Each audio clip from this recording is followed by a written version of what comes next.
pointed out the fence. It was leaning towards the neighbor's house. The waterlogged firewood from the last few winters had become one with the fence. The mold holding it all together, the weight of the wood, the wind blowing in its direction, the rain pouring down the hill was too much for the fence.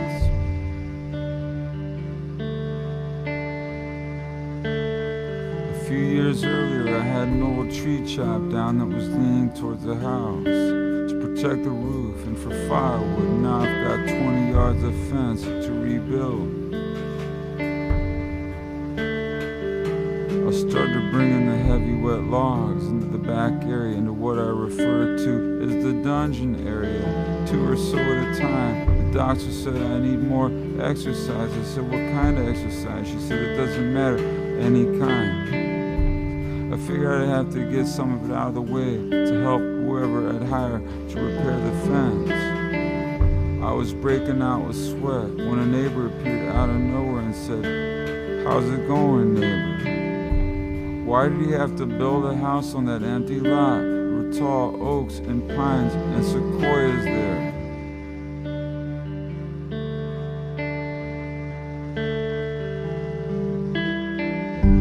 Year after year, the grass would grow so tall and get so dry that the property was a borderline fire hazard. I called a real estate agent and offered to buy that plot of land, but the owner never accepted my offer.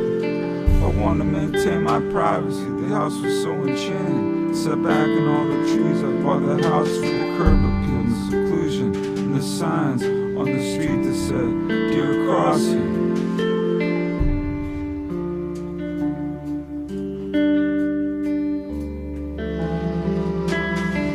Then I went out there one day, and the trees in the lot were chopped down. Then I went out there another day, and the foundation was built.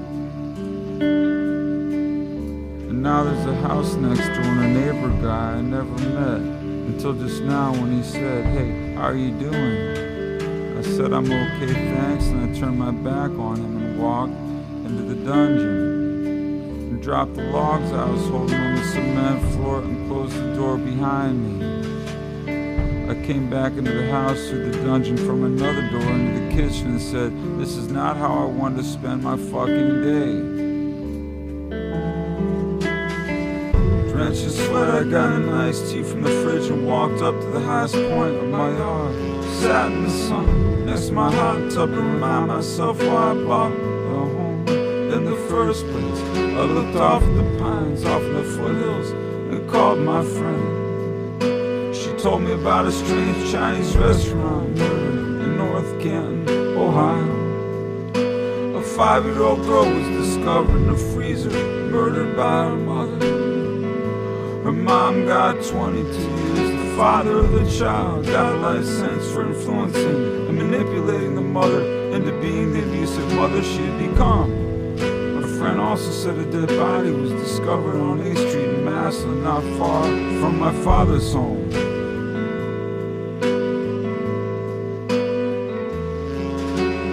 She said the police got a tip, found the body buried 6 feet.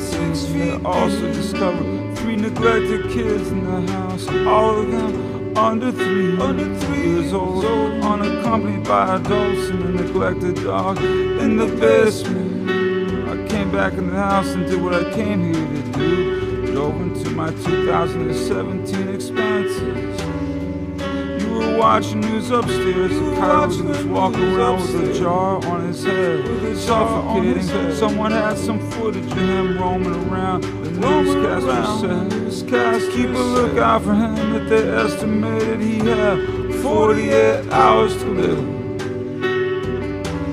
I can't take too much of the news anymore. The political things are toxic enough. Then there's news of dead children, coyotes suffocating, and neglected dogs without food and water in basements. And so we switched channels.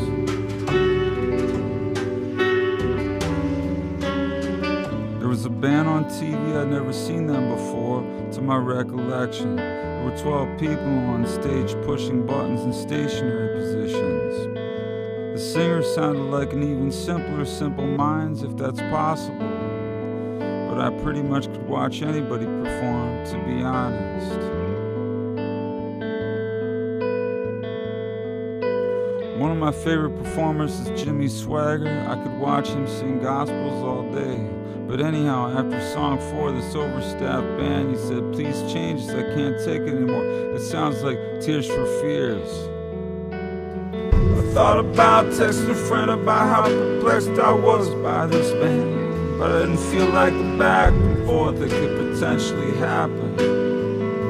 At 51, you gotta call your shots on how you prioritize your time and your back and forth. Then I spent the day working, doing more things for my house.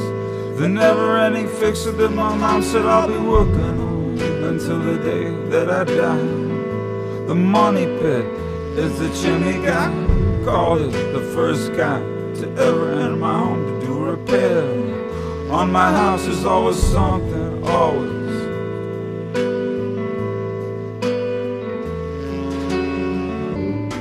At 10 p.m. you said you smell a skunk, and you were right, the odor got more intense. I took a piss outside to see if I could smell the skunk, and I didn't. While I was taking a piss, I looked up at the moon, and my God, it was beautiful. The air smelled like pine, and all my headaches went away for just that moment in time. I came back and I told you I couldn't smell the skunk outside, but how powerful the smell was when I came back in through the dining room. I walked up into the master bedroom and the smell was even worse up there. You'd been on the internet researching and decided it was not a skunk, but a gas leak in the house was going to explode. Put your jacket on fast and take a few things, and don't do anything to cause sparks. I said I have nothing on me that would cause anything to make sparks. You said it again, you said don't do anything to make sparks. I said I don't smoke cigarettes or have matches, anything at all that cause anything to make any fucking sparks. And you said, well, if you do anything to make any kind of friction, it could cause sparks. At that point, I kept my mouth shut.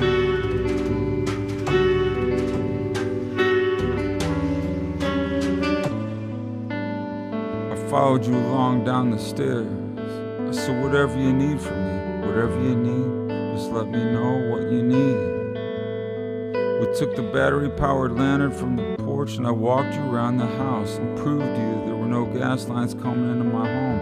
I know this home like the back of my hand. You finally calmed down and I was upset that we had missed Saturday Night Live. We came back in and you told me to look around the big old spooky house for this skunk. It was 1:30 in the morning. I said, what the fuck am I gonna do if I find a skunk? I'm not a skunk catcher. You want me to go down to the basement and see if there's a skunk down there? That's where you think he is? Sorry, but I wouldn't even know what to do if I cornered a skunk.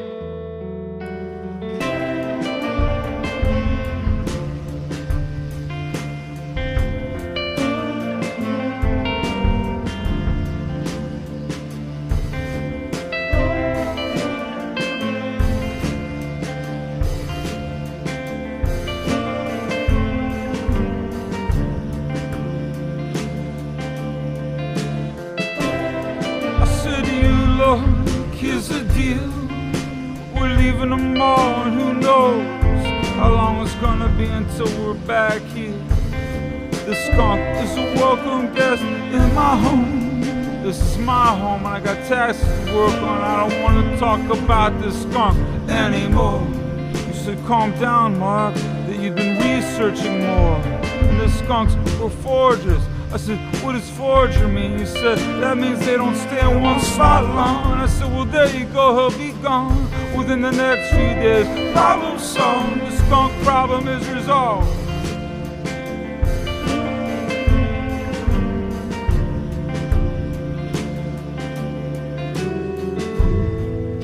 We were exhausted, we considered leaving, but it was late out there.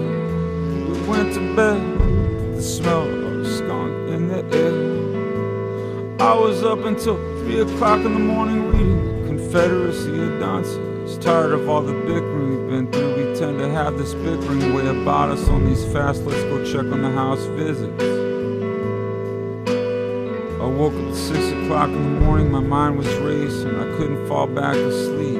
So I woke you up, we walked into town, I got a bagel, you got a nice coffee, and I got a nice tea. We came back and I did the usual routines. Locked up the house, shut off the water, left money for the maid, turned on the alarm system, and set the thermostat.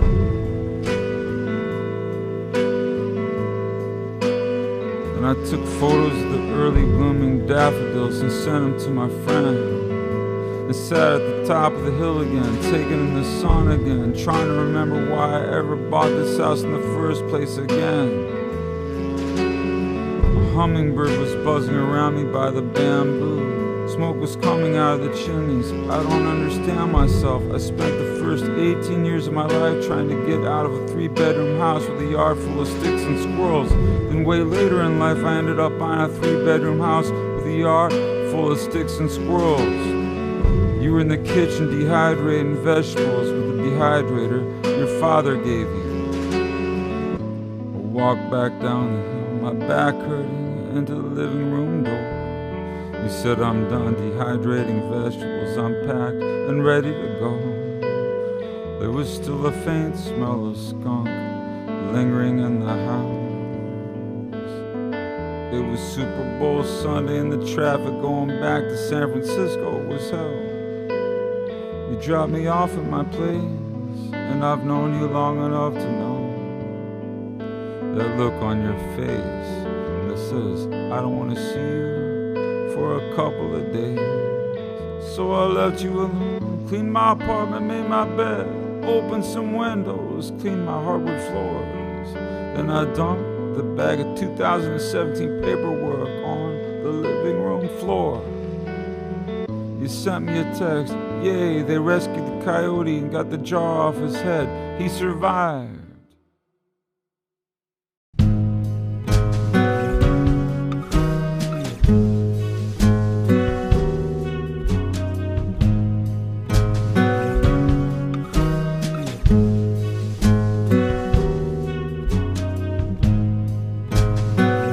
Deadliest school shooting since Sandy Hook.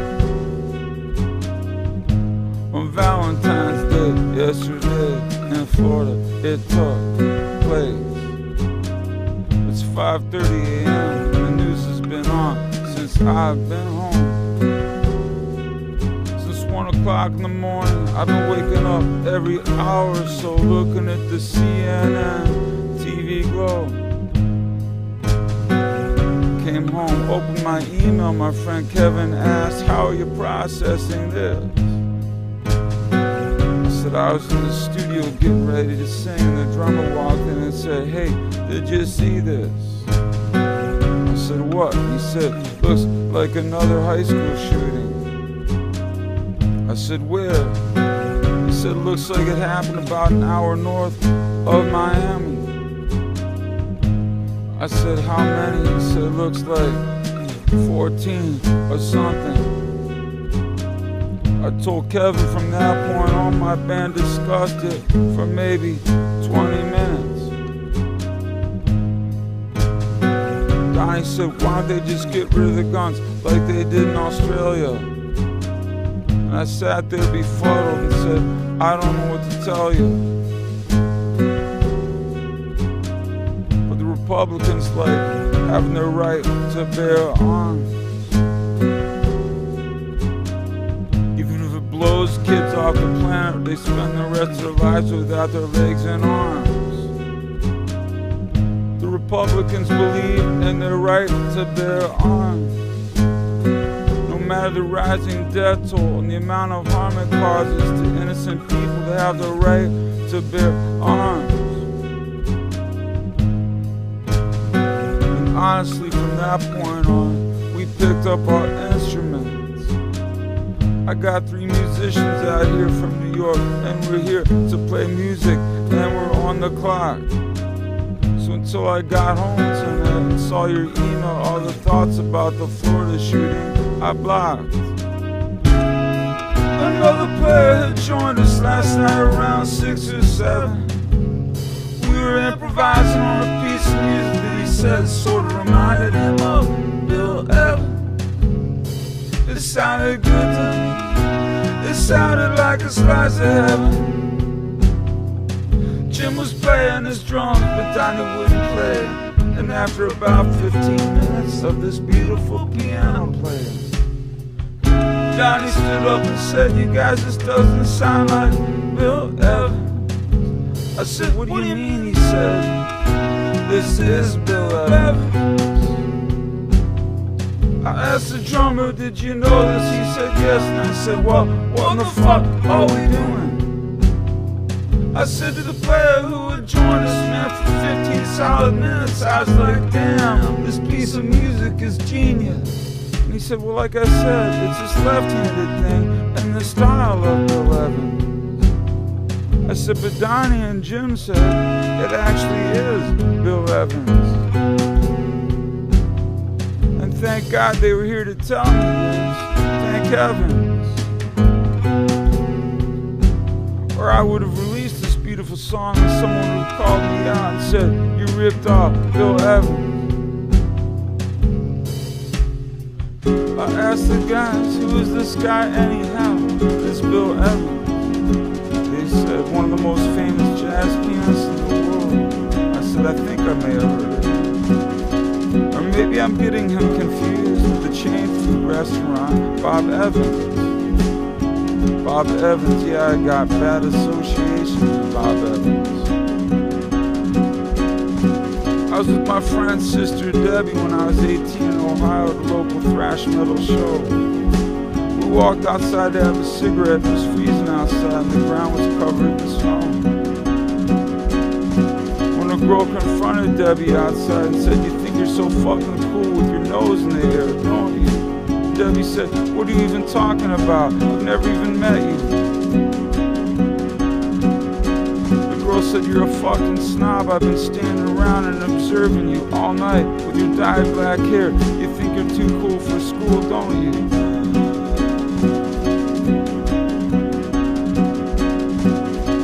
Debbie got tense, raised her voice and said, "So I've traveled a bit. What do you know about anything? What do you know?" Debbie's tone was getting aggressive and escalating. She said to the girl, "Where in the fuck have you ever been this road besides Ohio?" And the girl just stood there and got this big smirk on her face, and I thought, oh no. And she sucker punched Debbie, knocked her ass down on the ground and spit in her face and walked back to the thrash metal show. I lifted Debbie from the snow and she stood there sobbing and sobbing. Her brother came up to me and said, "Mark, what's going on? What happened to Debbie?" I said, "Man, it all happened so fast. I'm sorry I didn't do anything to protect your sister." He pulled me aside. He said, "Let me tell you something, Mark. Don't worry about it. She's always had a mouth on her." I said, "I know, but she's your sister. I've got her back. You enjoy the concert. I got it from here." I said, "Don't worry about this, Debbie. We'll shake it off. Now let's get the fuck out of here." We got in her car and I told her I understood this humiliating feeling.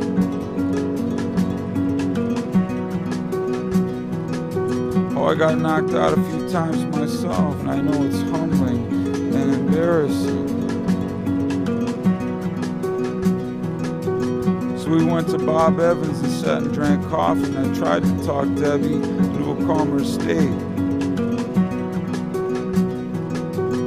She was so distracted, and I tried to console her, but she was clearly hijacked and in too much emotional pain for conversation. So Debbie dropped me off, and from that point on, I don't think I ever heard from her again. I think it's because she associates me with that bad night that ended at Bob Evans, and I understand.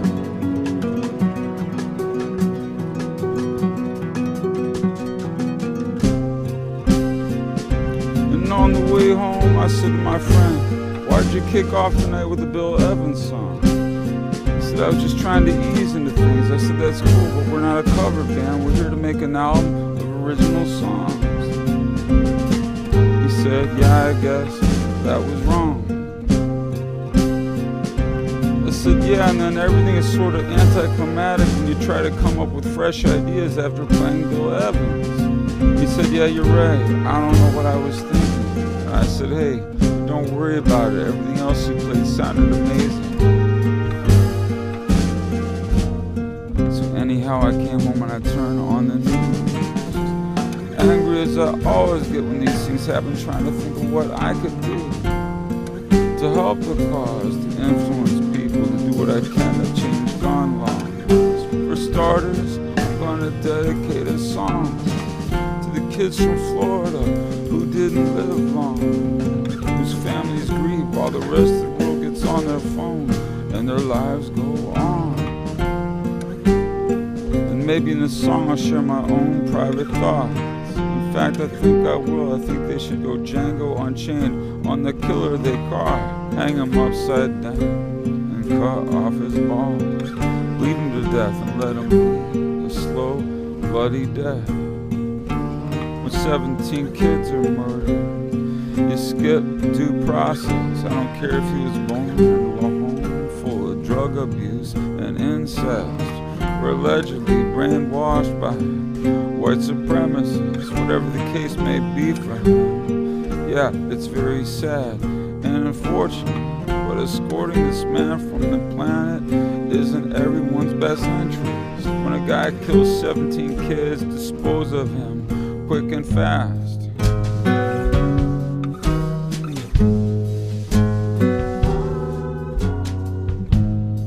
I live in San Francisco and my thoughts on this might go against the flow. But yeah, I think they should torture him to death, whatever the methods may have been used at Guantanamo. Make an example of him and hang him up to dry. I say more aggressive action should be taken against mass shooters, at least give it a try. Anyone who maps out the death of innocent kids should not have the privilege of being alive. Maybe the parents of the kids will get together and kill them vigilante style. Maybe somebody down there in the local jail will meet up with him in the infirmary and stab him 17 times. And justice will prevail, and that'll be the end of the story, the Valentine's Day killer's miserable life. So I asked Kevin by email, by the way, how are you processing this? It's gotta be harder for you than it is for me. You got a 13-year-old kid. But Kevin's on New York time and it's 6:30 a.m. and so far from Kevin, no reply. Another day in America, another day in the life. Another day in America, another day in the life. Another day in America, another day in the life. Another day in America, another day in the life. Republicans will say this has been a sad day in America. We're sorry for the families of the dead children. Then they'll go on about Second Amendment rights and stand there with their white dicks in their white hands and stand next to their white wives. Another day in America, another bag of white rice.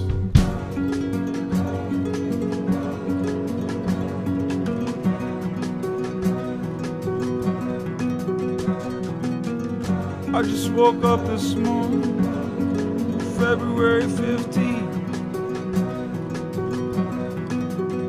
I had a dream about AR-15s, probably based on the news that said 8 million Americans owned AR-15. And I dreamed I was doing vocals. I asked my engineer what kind of mic we're using today, and he said, an AR-15. I said, isn't that the name of the gun that did all the killing at the school yesterday? And he said, no, that was an M49.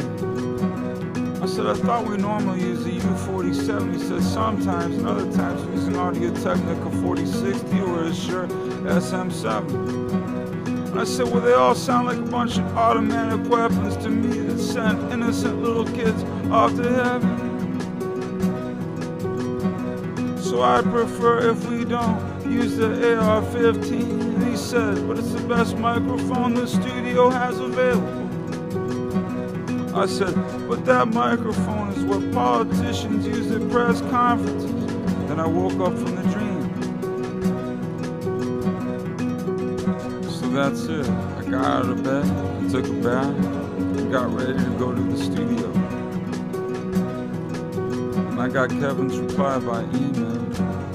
I called him up and asked him if he would kindly read it to me.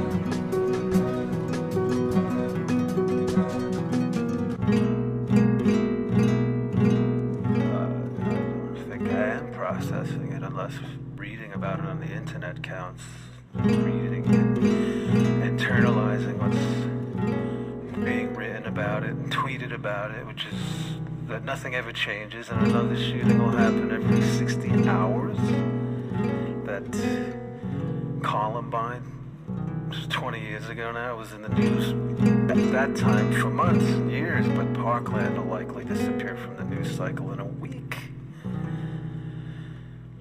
George Carlin used the expression circling the drain. Circling the drain to describe the human condition. I believe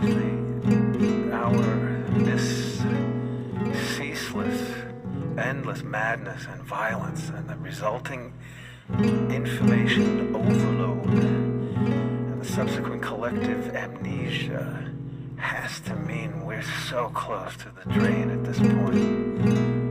Circling it so intensely at this point that the experience can no longer be processed because it's moving too fast. Maybe because we're being processed, pulsed, like vegetables.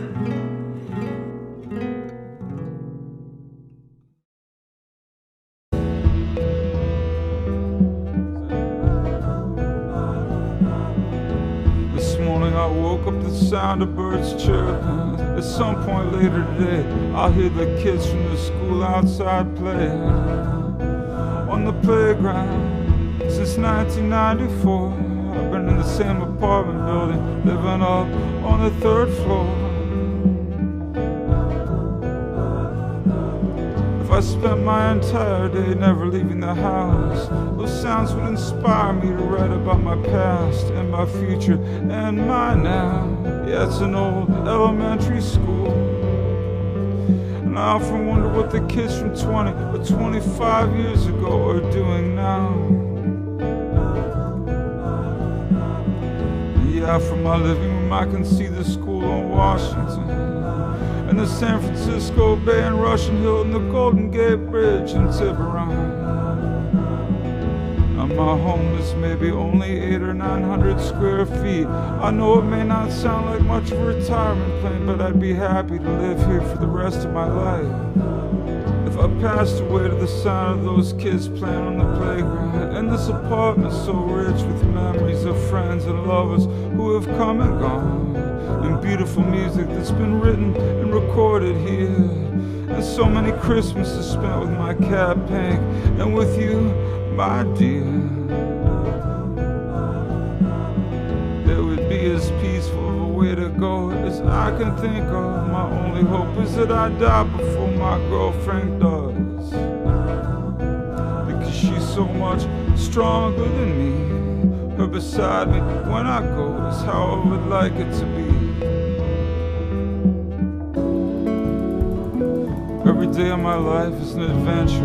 I was in the studio about a month ago with a few musicians over the winter, and had to take some guitars out of some soft cases in my apartment and put the guitars that I wanted to take to the studio inside of them to lighten my travel. One of the guitars that I took out of the cases was a 1930s Gibson L48 tobacco sunburst arch top with F-holes. I bought it at a garage sale when I was in the 7th grade. For $60, I never loved the sound of it and found it to be thin. But I remember working with a great engineer over 20 years ago. His name was Mark Needham, who did lots of records with Chris Isaac and who also recorded my album Songs for Blue Guitar, telling me that F-hole style guitars leave a lot of room for vocals, so I took his advice at the time, but opted for a cheaper version of the L48. It had a fuller sound and it was painted blue.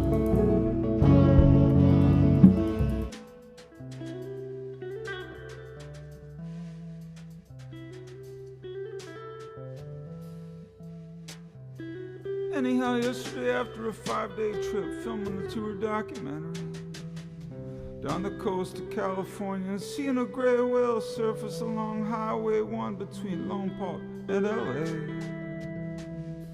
my engineer and I flew back up to San Francisco from LA to transfer the film and audio files and label what we filmed between Chico and LA.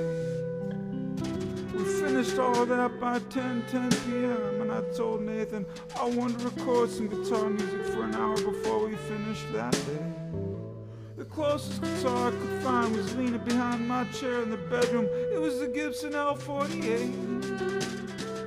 I have no memories of ever recording with that guitar before, though it did make the cover of Songs for a Blue Guitar before the tortoiseshell pickguard completely disintegrated.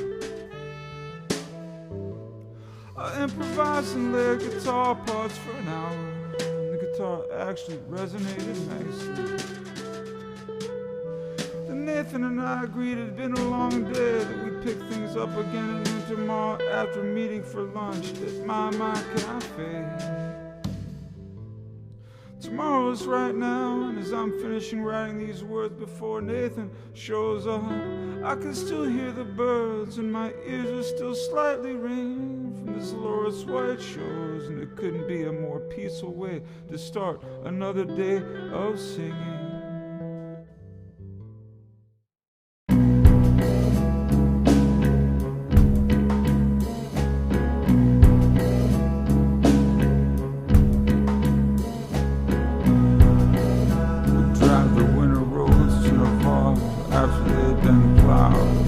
I'd look off into the snow and see the frostbitten cows. I'd stare into the big, dull, brown eyes, and in those moments I felt tranquilized. In those moments I felt half anesthetized.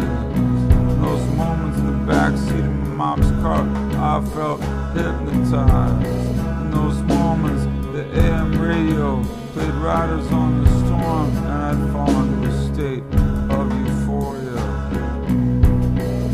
Zarathustra was walking and felt something warm and living, something warm and living nearby that refreshed him, and stumbled upon a hillock full of cows, and knew then it was their odor and warmness that touched his heart. And there among them was the mountain sermonizer. What do you seek here? Asked Zarathustra. Same things as you seek, the mountain man said. Happiness on earth, you peace breaker.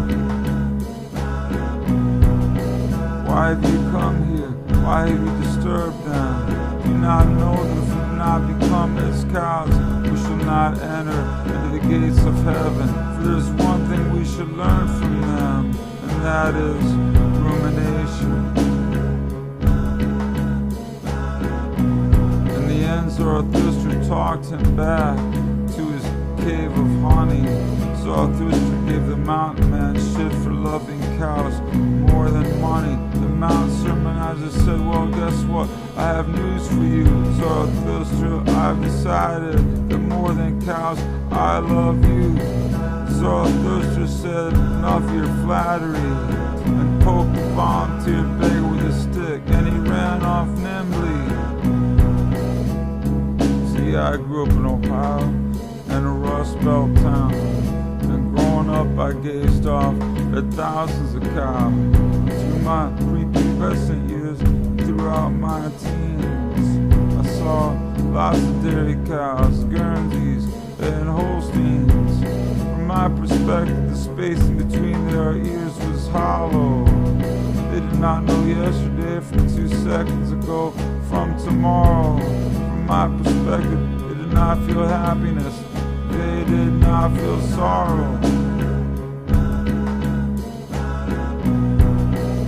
Cows are harmless creatures, they are innocent.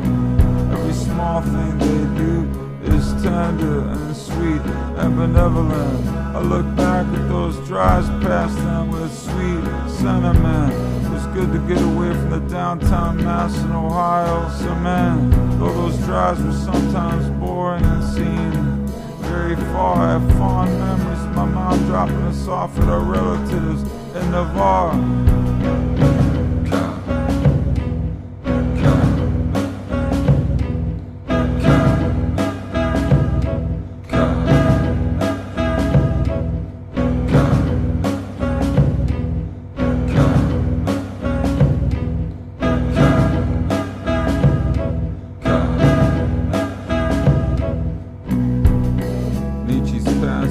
Got me thinking about cows and this kick drum going pop,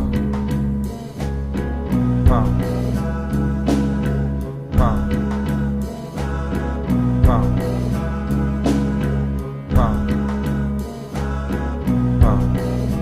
Triggered the word cow and everything is unraveled from the word cow and this kick drum sound. Pop. Pop, pop, pop, pop. This leaders stay forward. I solemnly vow to only once a month sink my teeth into the flesh of a cow. This leaders stay forward. I solemnly vow to only once a month sink my teeth into the flesh of a cow. Leaders stay forward. I solemnly vow to only once a month sink my teeth into the flesh of a cow. Leaders stay forward. I solemnly vow to only once a month sink my teeth into the flesh of a cow. For I love steaks at Harris Restaurant on Van Ness Street, in Bulgogi in Seoul, Korea, or in New York on 32nd Street, and brisket at Jack's Barbecue on Broadway in Nashville, Tennessee, and beef jerky at 7-Eleven when I'm on the road and low on protein. To give up cow flesh entirely and completely at this stage of my life, I'm afraid would be very hard for me. For half century I've enjoyed the tasty flavor of cow meat. Oh, it tastes so good in my mom's chop suey. As a kid in Ohio, driving out of town, it comforted me gazing off at the cows. Then later I moved out to California, and the most beautiful animals I still see are cows. Driving through Petaluma, over to Bolinas or Point Reyes, there are many cows grazing. And on the way to the beach, when I see them, my body gets lazy, my mind gets all buzzy and hazy. Not far from my home is in New Orleans now. It's a closed down dairy plant where there used to be a statue of a cow. Why did I pick a home so close to where they processed the milk of cows? Every night I went to sleep and woke up to milk truck sounds. And when I could barely walk, my dad worked at Oberlin Dairy 7 days a week. I asked him just today how much they paid him weekly. He said, I don't remember, Mark, that was so long ago. But they gave me 2 free gallons of milk daily. I said, but I remember Mom pulling milk bottles out of a silver box a couple of times a week. And he said, well, Mark, that's after I quit my job as a milkman. I said, oh yeah, it makes a lot of sense. Why it was Mom who picked those heavy milk bottles up from the doorstep. You had a new job now, and you were traveling around said, yeah, I was traveling regionally selling cold medicine from town to town.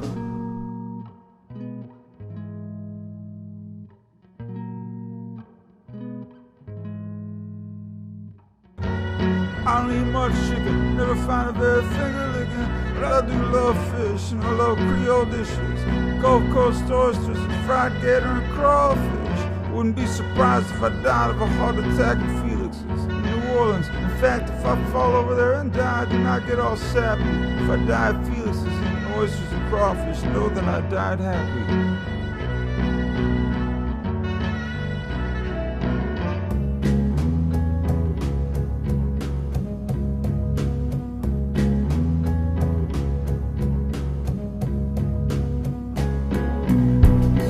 Got his deal with Nietzsche, on that I agree. Where he stands on cows, I cannot totally perceive. When I look out at the animals, they radiate serenity. Cows are as close to perfect beings as it gets to me. I look out into the bay and see the prow of the incoming scow. The picture calms my nerves and I stare out the window like a cow. My brain goes blank and I find peace in the here and now.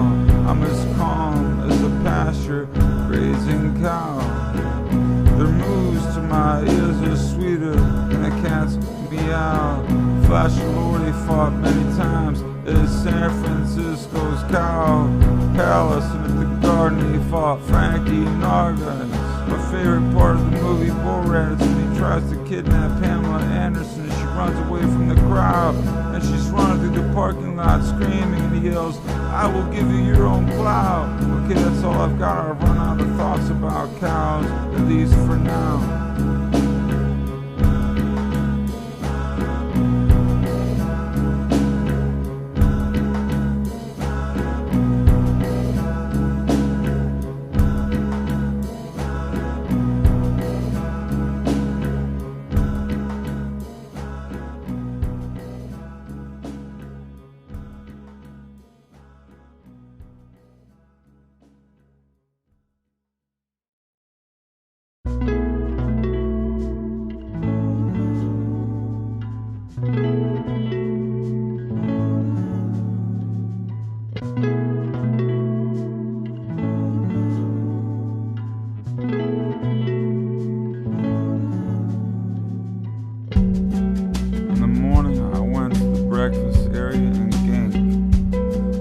At 6:50 in the morning, the woman said, "Hey, I'm not open yet."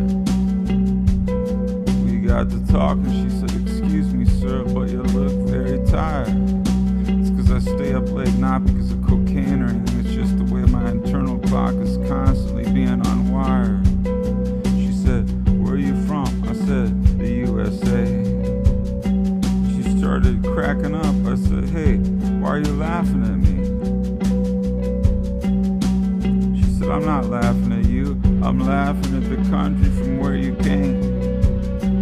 She said, "I'm not laughing at you, I'm laughing at the country from where you came." "I'm not laughing at you, I'm laughing at the country from where you came." She said, "I'm not laughing at you, I'm laughing at your country."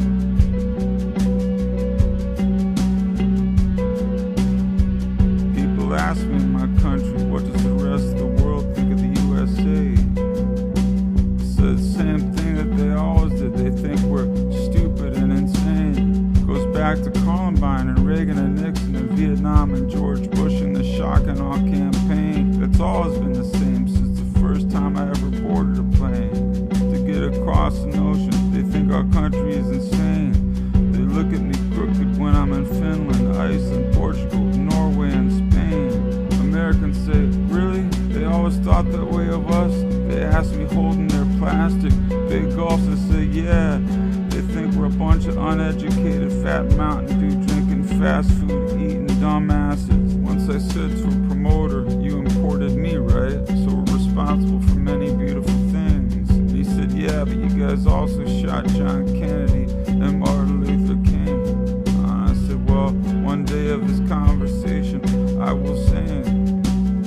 And by the way, we're responsible for Lou Reed. And who are you,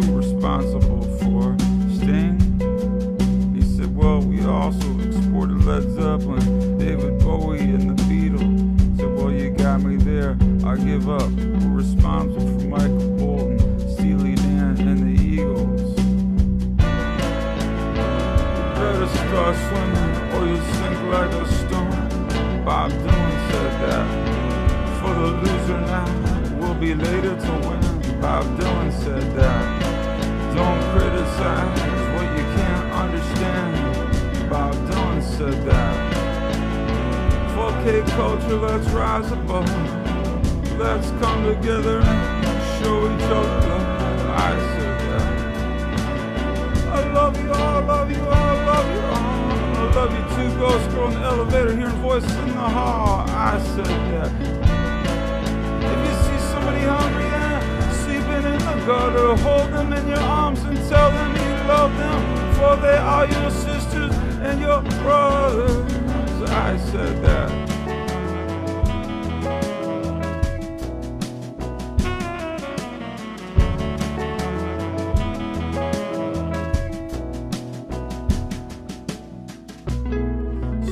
Breakfast room the next day, very well rested.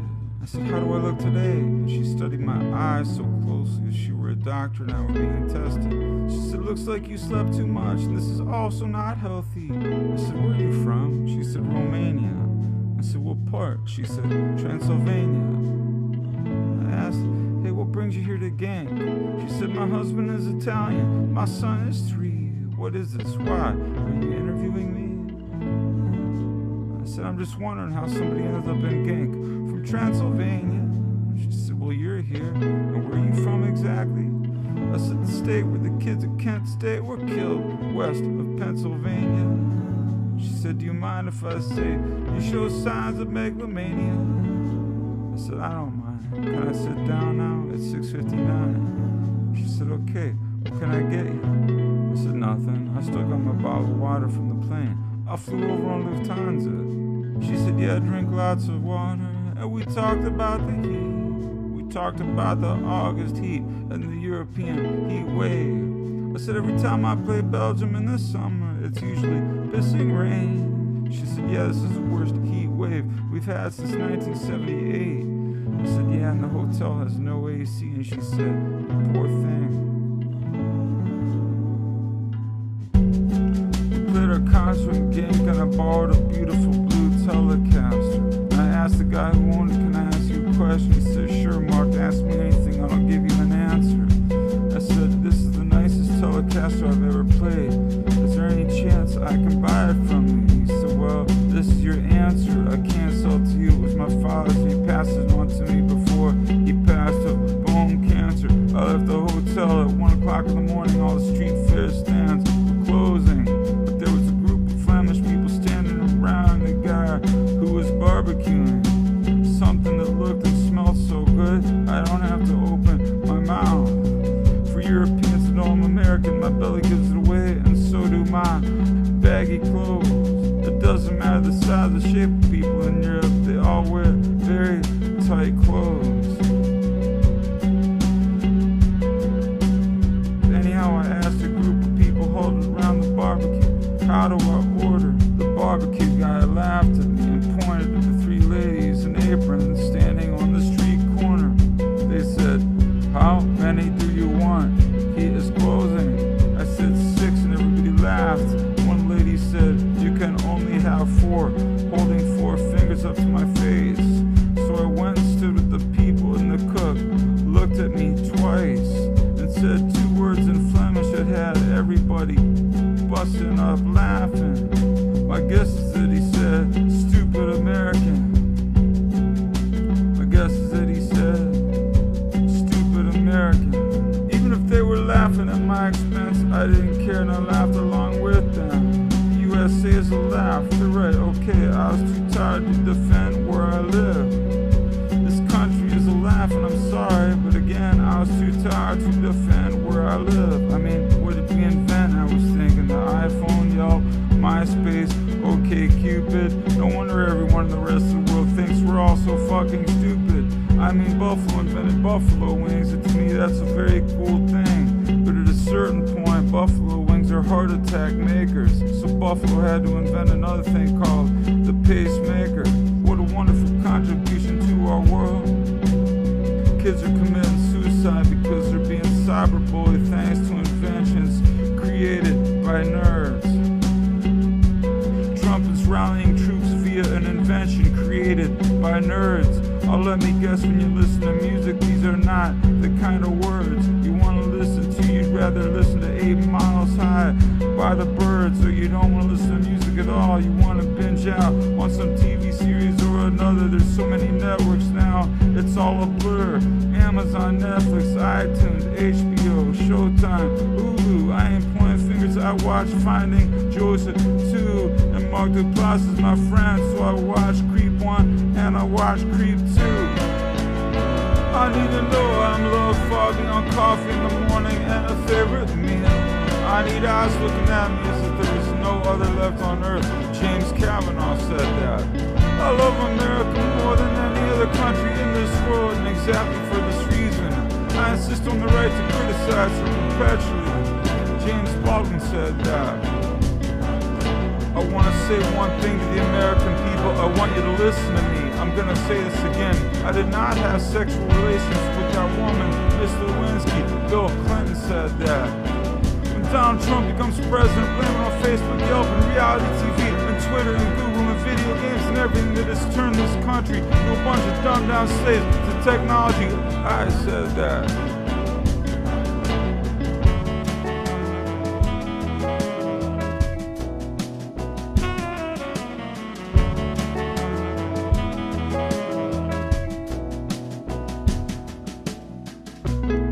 Fucking hot out.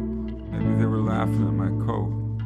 I always put one on at night. If you lived in San Francisco for 30 years, that'd be your natural instinct too. So I asked the people around me, was he barbecuing? Somebody said lamb.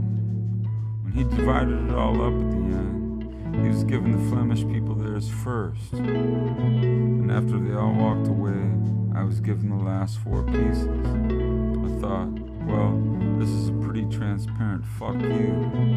But one of the ladies in the apron said to me as I was walking off, the last pieces are the best ones. Those are good luck.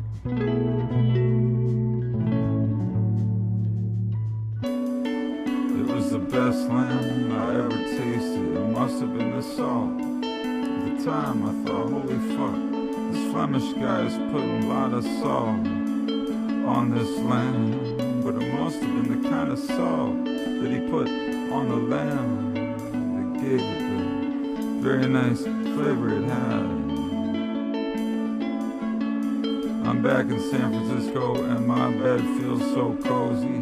Foghorns are going off all night. They sound beautiful, and I'm reading Crocodile by Dostoevsky. A guy named Ivan crawls into the crocodile's belly. Life inside the gator's belly, and so does his best friend, who's got a thing for Ivan's lady. Now it's daytime, and drunk people are walking around my neighborhood, and it's 12 noon. I said, Nathan, something seems strange. Where are all these people coming from? He said they're here for the Outside Land Music Festival.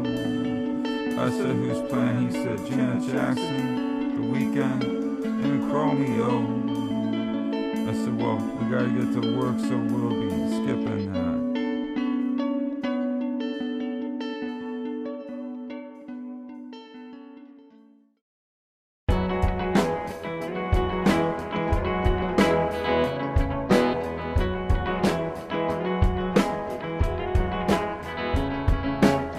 Techies walk around, taking shots at the junkie.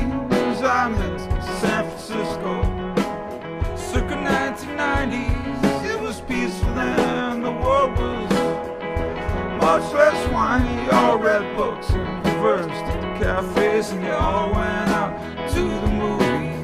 Pre-Twitter shit, no emotion, altering garage technology. Pre-Facebook shit, no mind dumbing, idiocracy. Pre-bandwagon shit, no knee-jerk, no triggering arguments about Aziz Ansari's days, and the accusations against Morgan Freeman. Homelessness was sad, but you didn't try to erase them from the city's history. Throw names at them that are demoralizing and cruel and derogatory. What's the deal with some heels are laying under a pretty palm tree down the street? What's the deal? Some bust stops somebody else's lavatory. All you do is stand and order food from your apps anyway. Potatoes, potatoes, whiny goddamn couch potatoes. Potatoes, potatoes, whiny goddamn couch potatoes. Now you're hijacked by everything that pops up on your phone. You're angry about it for an hour till the news diverts your attention by throwing you another bone. And yeah, you're justified in being angry. The kids are being pulled from their parents at the border. When Obama had illegal immigrants thrown out of the country left and right, you all thought he was adorable. Made you feel so good to love the smiling, light-skinned black man. But like I said, illegals were being thrown out of the country under him. I wrote a song once for an immigrant years ago who broke the law. He had three kids, and was sent back to Mexico, and his wife and kids didn't even get a phone call. Under Obama, guys were getting sent back to their birthplaces, y'all. Then I sang that song for you, and you requested it at my shows. That song, if you all remember, was called Gustavo. Stop to Gustavo. Don't give much thought to Gustavo. I don't give much thought. You thought the song was funny, you thought the song was sweet, and it was cute. You didn't think about those kids getting pulled from their daddies, much did you? But now your heart's hurt for the kids being pulled from their mommies and daddies, aren't you? Well, it's been happening for years, it's just now the news is finally spinning in a way that alarms you. This agenda and promoting the orangutan who came from the zoo. He's gonna be the president again, mark my words, thanks to the news and social media, and thanks to couch potatoes. You ain't even human beings to the people who are running the news. Just dollar signs, and you're all just a bunch of junkies sniffing their blues. Sniffing whatever the anchor man decides to sell you. Sniffers, bunch of goddamn blues. Sniffers, bunch of goddamn. I'm telling you people, if you keep pecking away at your phones, Donald Duck gonna be in office 8 years. Kozelek prophecy, Sisters Ambrose. Donald gonna be there 2 full terms, that's for sure. So are the San Francisco homeless, and so are the Tenderloin pimps and hoes. I don't mind the pimps and hoes and the bums pissing in the alleys. Nobody else did until San Francisco sold its ass to Silicon Valley. Now the rich want to be catered to, they want perfection, they don't want poverty in their streets. So the poor are gonna stick around, and in time all the techies gonna retreat. They never gave a fuck about the Golden Gate Bridge or the beautiful terrain, or about Cafe Trieste or the hit Ashbury or the Jefferson airplane. They'll be packing up and leaving on the Google train. Maybe move to Jellystone Park if we're lucky, and they can cry to Yogi Bear about all their pain. Don't get me wrong, do not think that I don't care. I've employed more illegal immigrants than the average Joe on his lunch break in Union Square. I've given lots of pesos to kids in the streets of Oaxaca, Mexico. I bought their chapelinis every morning from their wooden bowls. Me, myself, I got an idea of how this president came to office. People started believing in the predictions of Don Lemon as if he were Nostradamus. People started giving platforms to Pauly D and Paris Hilton. People started believing headlines that were as believable as Bigfoot sightings and Rumpelstiltskin.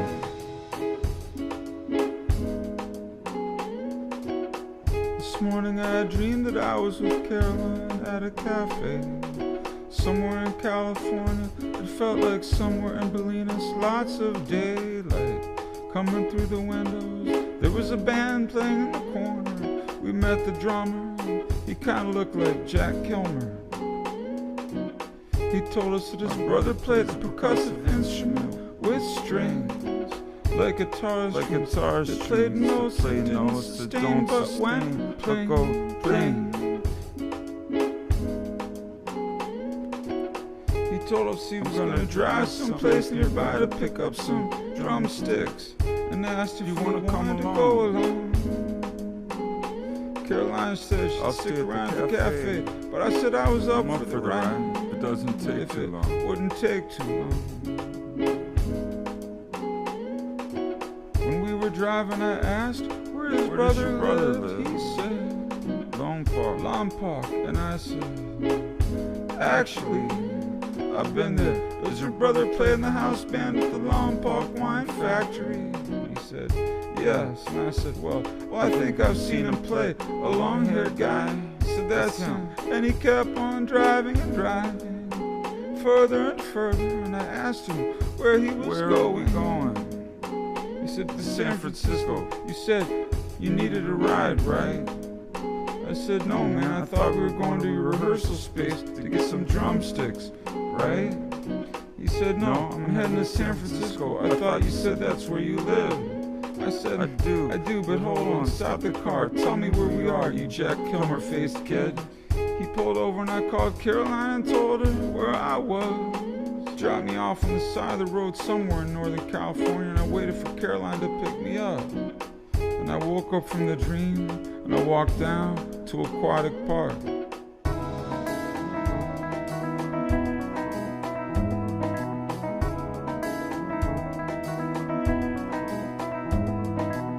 And from the pier I looked out into the fog, soaking up the air. I could barely see Tiburon. Fishermen were fishing on the east side of the pier. Every day it's my pleasure to walk out here. 3 seals poke their heads up from the water.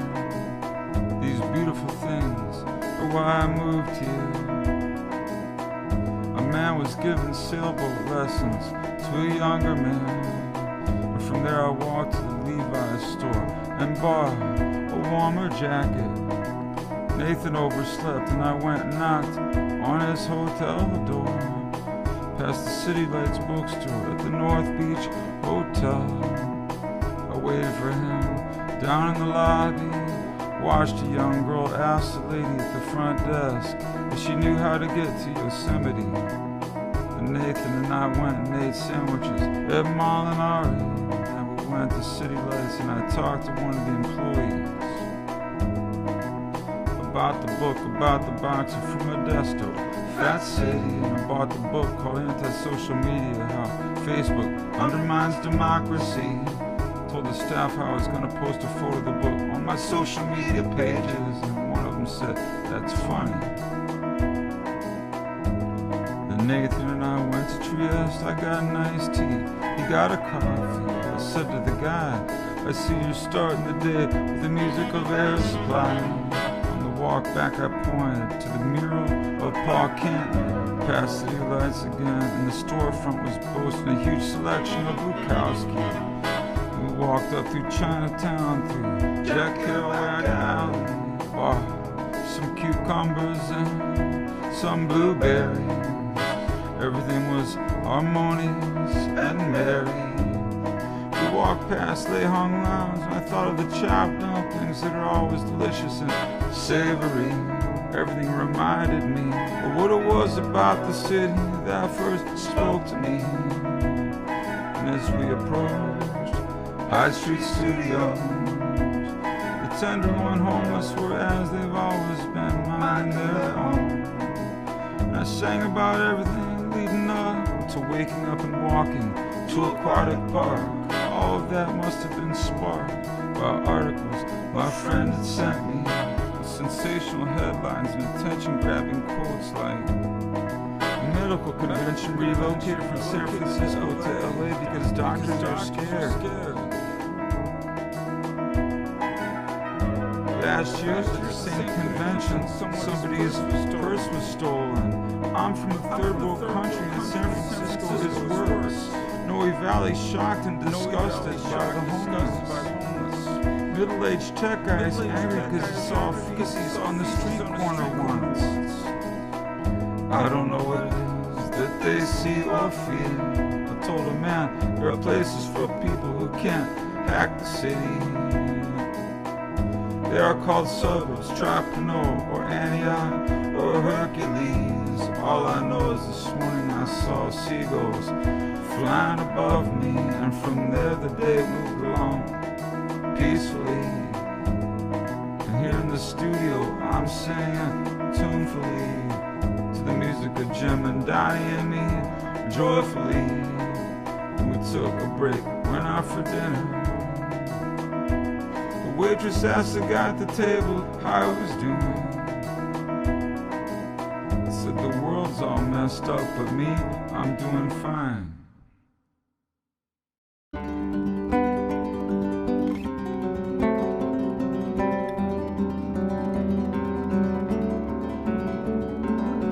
Woke up this morning hungry, I walked along the Bay of Kotor.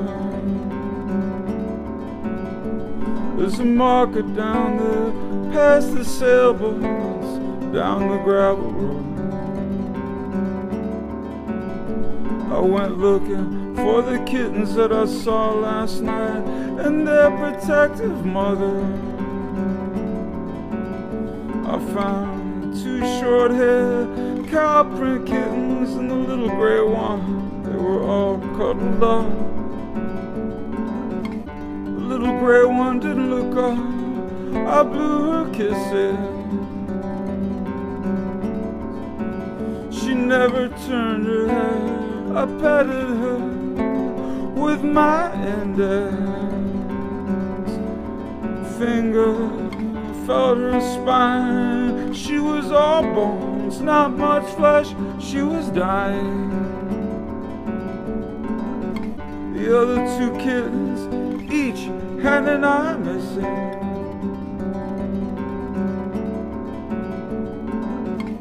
The mother sat close by and got up once to lick them. They sat quietly in an opening in the stone wall along the water.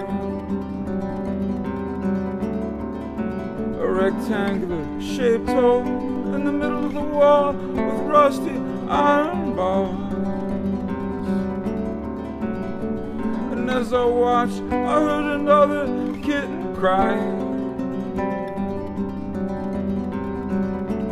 From the other side of the wall, which stood about 10 to 12 feet high. There's nothing I hate more than the sound of hungry animals crying. There's nothing I hate more than the sound of hungry animals crying. There's nothing I hate more than the sound of hungry animals crying. There's nothing I hate more than the sound of hungry animals crying.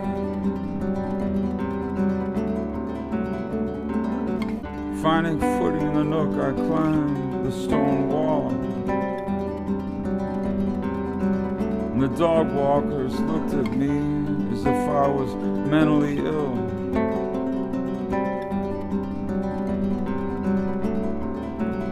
I saw another black and white kitten on the other side of the wall, meowing, "Please, mommy, please feed me, I'm hungry."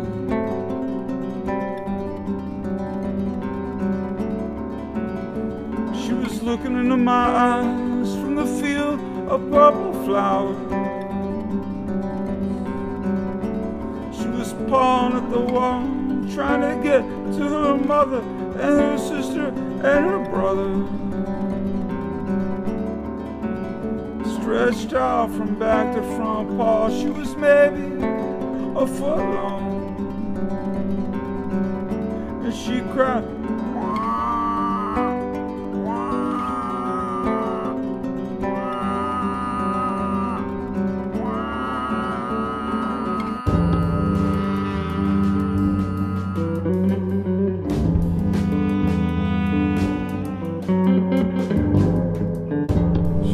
about 5 feet left to get up to the nest of her siblings, to her mother's love, that kitty in the purple flowers. Her mother didn't budge.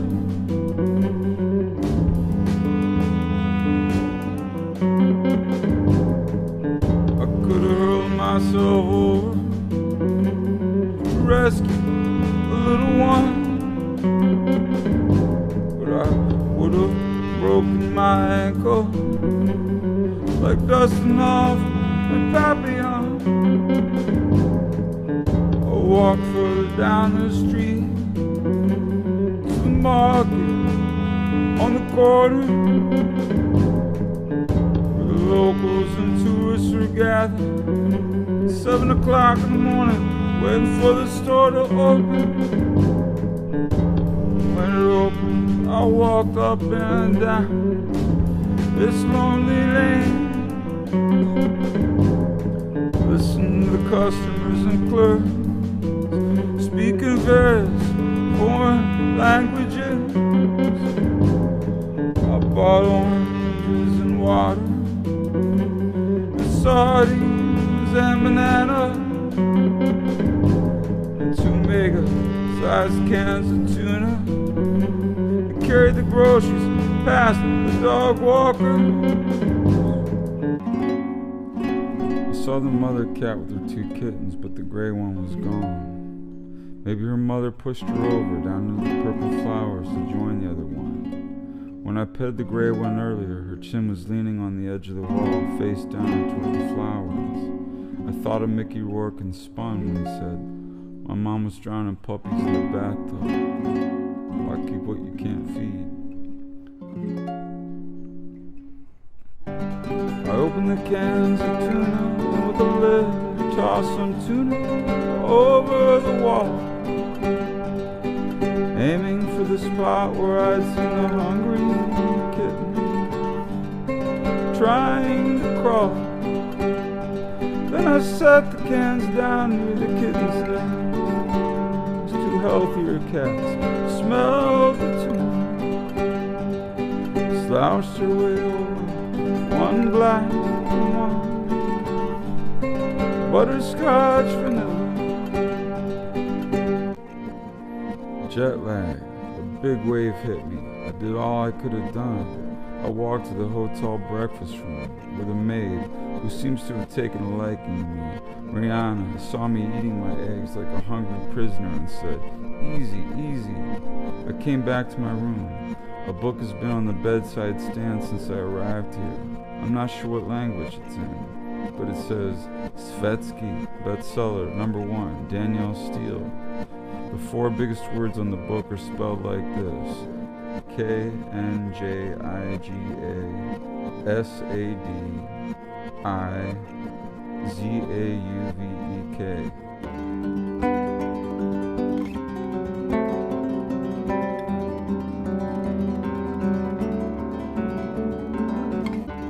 I couldn't fall asleep. Mariana came and knocked on my door. Here's some towns, come eat more. Eat, you must eat some more. Give me a few minutes, I said, I'll be right over. Oh, you must come now. And when I walked towards the breakfast area, she ordered me to go get the others. She said, Mark, go get them now. I said, I can't wake them. I told them they're sleeping and they need some rest. Tell me, she said, why do you look like this? So sad all the time, so sad. Why, Mark? Why do you look like this? 'Cause I'm jet lagged, I told her, and then my clock is on. Please knock on my door around 5 p.m. and wake me, and you might just see a happier Mark. You might even see a smile. And she said in her Serbian accent, I will do that. Do you know who you remind me of, Mark? Who? I said. John Malkovich.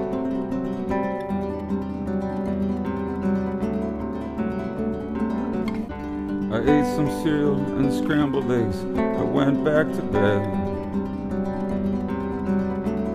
She knocked on my door an hour early, 4 p.m.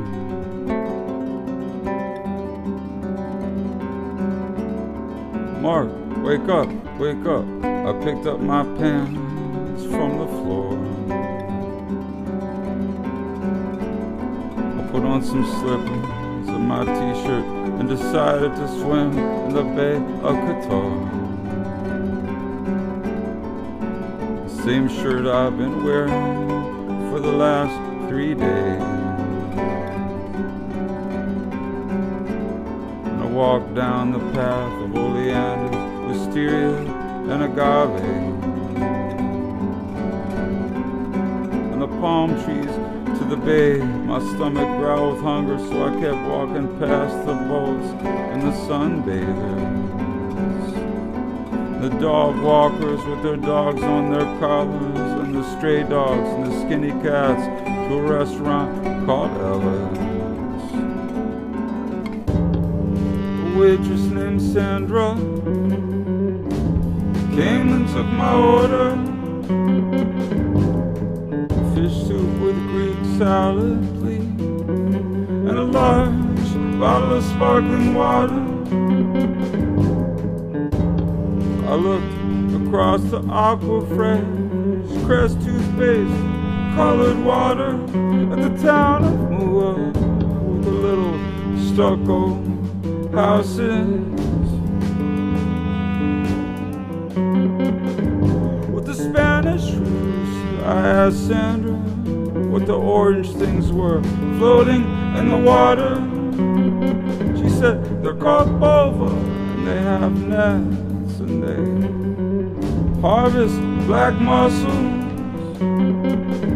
On my way back to the hotel, I jumped into the Bay of Kotor, and as I walked along the mossy rock, moss to the bottom of my feet,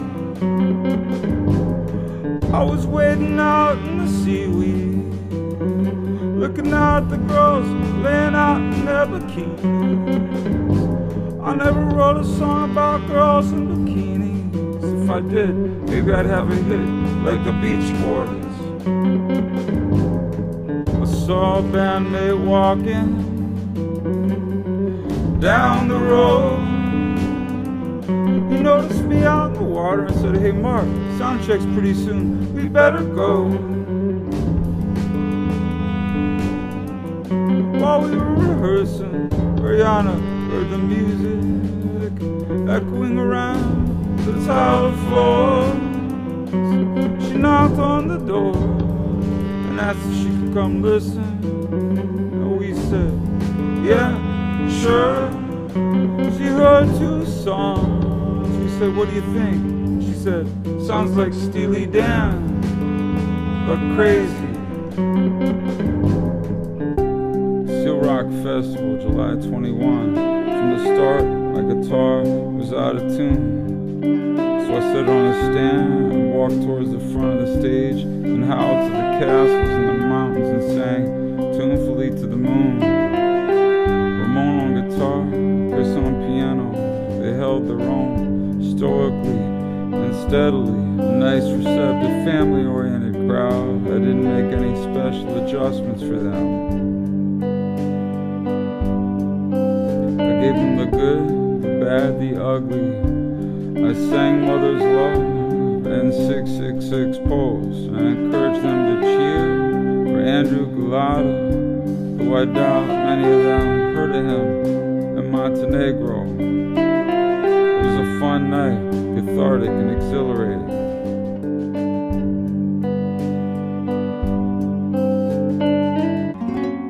The next day at lunch, a stray dog kept me company over at Ellis. The waiter came by and had the check in his hand and an oblong folder. He was asking me in Serbian if I was ready for the check. I thought that's what he was asking. And when I nodded yes, he smacked the dog on the butt. The dog let out a high-pitched "woo!" and ran off. I stood up and said, "Why'd you do that?" He said, "Dogs are a problem here." I went and found the dog and petted his head, lured him back to my table with a piece of French bread. He sat next to my table. I told the waiter, "Don't ever do that again. It's okay. I like the dog near me."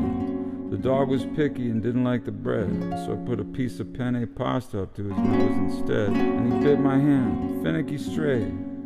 "That's okay," I told him. "Bite my hand all you want. Keep me company for a while. Your bites are nothing compared to the sick feeling I suffer every time I turn on American TV news channels."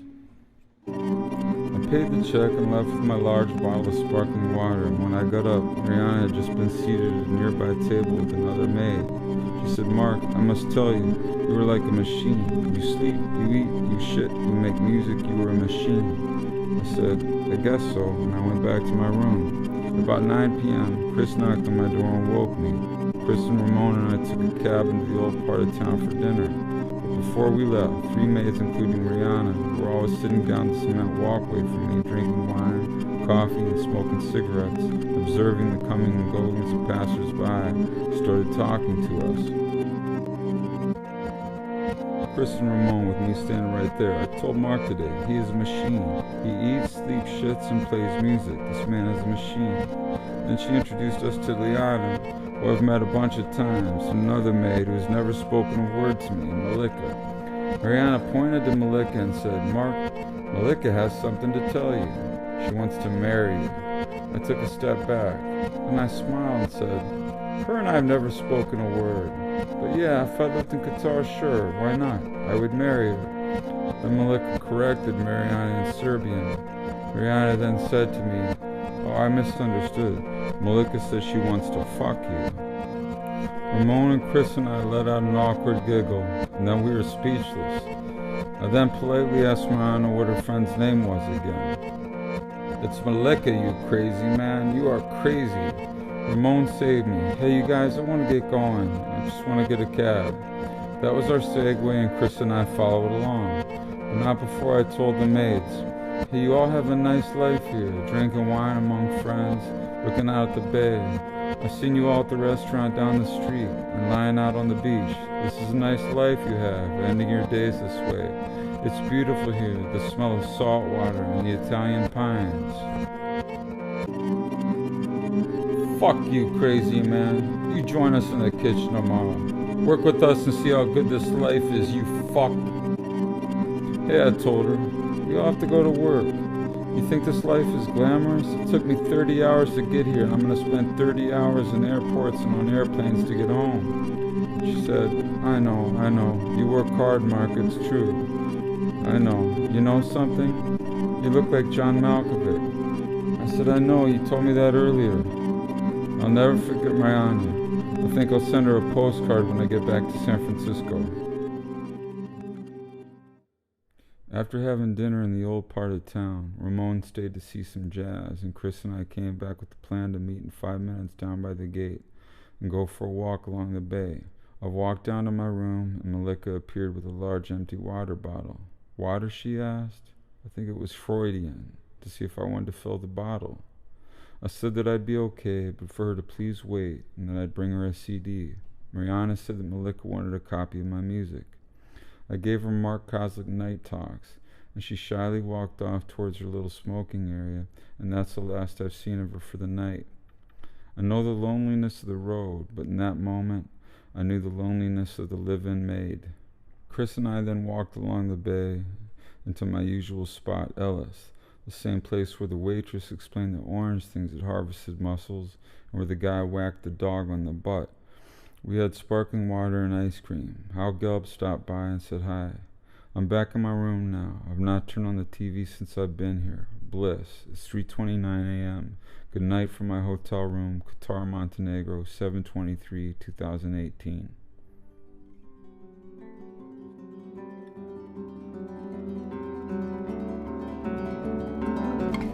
Today I woke up at 6:55 a.m.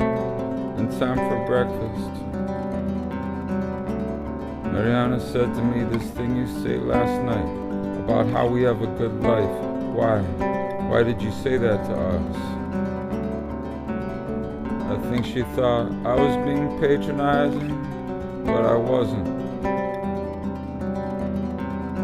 I said I told you that because I grew up in the middle of a bunch of cornfields, nowhere near the Adriatic Sea or the Bay of Kotor. You seem to have a nice bond with your co-workers, and it seems like a nice place to relax, and at the end of the day, to look up at the stars. But this is my weekend trip, and this is your everyday, so I understand if you're upset about what I said. She said, Mark, my friends only think of themselves. Never mind all this beauty you see. It's inside of here, pointing to her chest.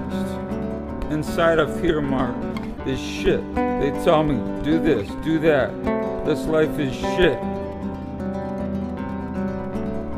I got up and hugged her, and I told her that I meant no harm, that I meant well, that I understood that she works very hard, and we hugged for a long time.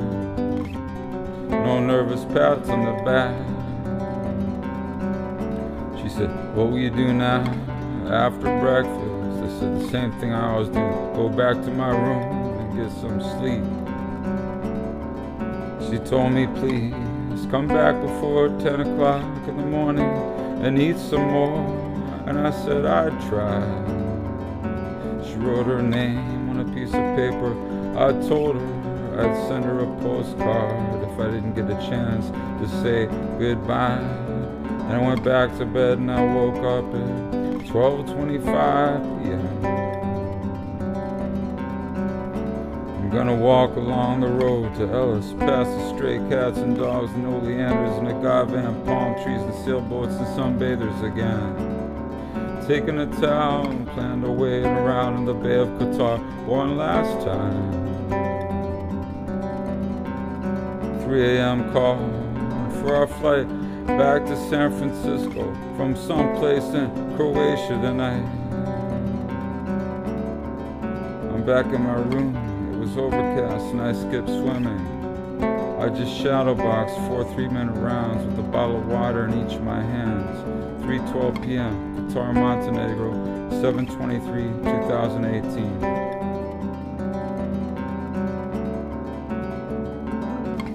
I wrote those words then back in July, but just sang them today, August 15, 2018. It's day 6 of the 6-day recording session. We're wrapping up this record that I recorded with Donny and Jim. Last night I told Nathan, man, my ears are burned out. I'm so fucking tired. Let's go to Coloma tomorrow, the town where they discovered gold. Back on January 24th, my birthday, but you know, 1848. Nathan said, sure, okay, we'll go. So we drove out there this morning. We got in the water and I swam from one side of the American River to the other and back. I picked some blackberries and put them in my bottle of water and planted a cactus. It was getting too big for my apartment. It was nice to see all the apple orchards and cows along the way. We talked about what guys had been to Vacaville, what guys had been to Folsom Prison. I need to go out there and do all that to be able to do what I just did. Good night, 9:55 p.m., August 15, 2018, San Francisco.